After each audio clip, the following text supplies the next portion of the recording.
Stuffed chicken breast.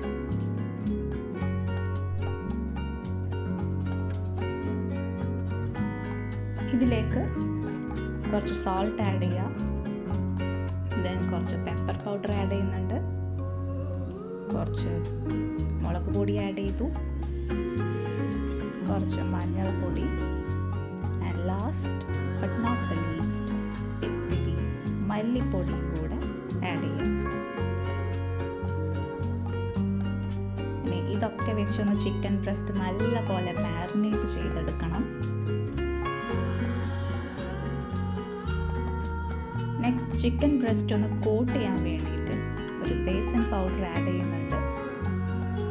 നിങ്ങൾക്ക് വേണമെങ്കിൽ ഇത് വാട്ടർ ഉപയോഗിച്ച് ഒന്ന് ഒരു പേസ്റ്റ് രൂപത്തിലാക്കി എടുക്കാം. ബട്ട് ഞാൻ ജസ്റ്റ് ഒരു കോട്ട് ചെയ്യുന്നതേ ഉള്ളൂ. ചിക്കൻ ബ്രസ്റ്റ് ഇട്ടു, പിന്നെ അതിനൊന്ന് കോട്ട് ചെയ്തെടുക്കാം.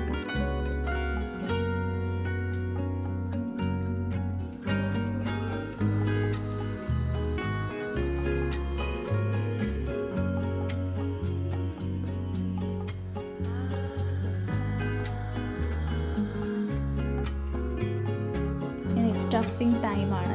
സോ സ്റ്റഫ് ചെയ്യാൻ വേണ്ടി ചിക്കൻ ബ്രസ്റ്റിൻ്റെ മിഡിൽ പാർട്ട് ഇതുപോലെ ഒന്ന് കട്ട് ചെയ്തെടുക്കണം. കുറച്ചൊരു ഹാഫ് ഡീപ്പ് എങ്കിലും നമ്മൾ കട്ട് ചെയ്ത് വെക്കേണ്ടതാണ്.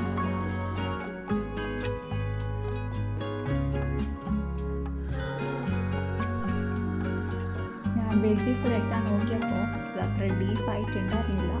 സോ ഞാൻ ഫോർക്കും കൂടെ ഉപയോഗിച്ച് ഒന്നതിനെ കട്ട് ചെയ്യാൻ പറ്റുമോ നോക്കുകയാണ്. സ്റ്റിൽ പറ്റുന്നുണ്ടായിരുന്നില്ല. സോ ഞാൻ അഗെയിൻ കത്തി വെച്ച് നല്ല പോലെ ഡീപ്പാക്കി കൊടുത്തിട്ടുണ്ട്.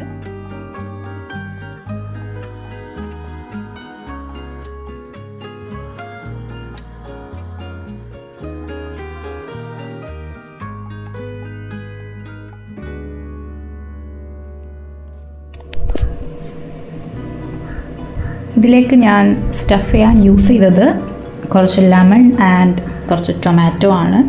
നിങ്ങൾക്ക് ഇഷ്ടമുള്ള വെജീസ് ഇവിടെ യൂസ് ചെയ്യാം. സോ ലെമൺ ഞാൻ കുറച്ച് ഡീപ്പായിട്ട് തന്നെ സ്റ്റഫ് ചെയ്ത് കൊടുക്കുന്നുണ്ട്.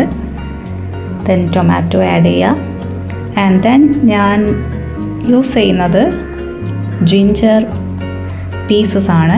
നിങ്ങൾക്ക് വേണമെങ്കിൽ ഇവിടെ ഗാർലിക്കും ആഡ് ചെയ്യാം. ബട്ട് എനിക്ക് അതിൻ്റെ ടേസ്റ്റ് ഇഷ്ടമല്ല, സോ ഞാൻ അത് ആഡ് ചെയ്തിട്ടില്ല. ആഫ്റ്റർ ദാറ്റ് ഇതുപോലെ ഒന്ന് ക്ലോസ് ചെയ്ത് കൊടുക്കുക. സോ നമ്മൾ സ്റ്റഫ് ചെയ്ത ചിക്കൻ ബ്രസ്റ്റ് ഇവിടെ റെഡിയാണ്.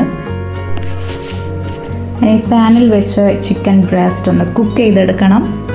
സോ ഹോൾ ചിക്കൻ ബ്രസ്റ്റാണ്. സോ ഒരു 15 to 20 minutes എങ്കിലും അതൊന്ന് കുക്ക് ചെയ്തെടുക്കണം. സോ ഓയിൽ ചൂടായി. സോ ചിക്കൻ ബ്രസ്റ്റ് വെച്ചു. അത് കുക്കാവുന്ന വരെ ഒന്ന് വെയിറ്റ് ചെയ്യാം.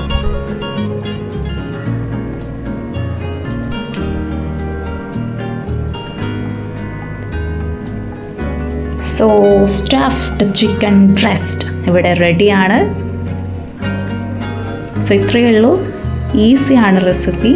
എനിക്ക് ഇഷ്ടമുള്ള വെജീസ് സ്റ്റഫ് ചെയ്യാം. സോ ഉണ്ടാക്കി നോക്കൂ.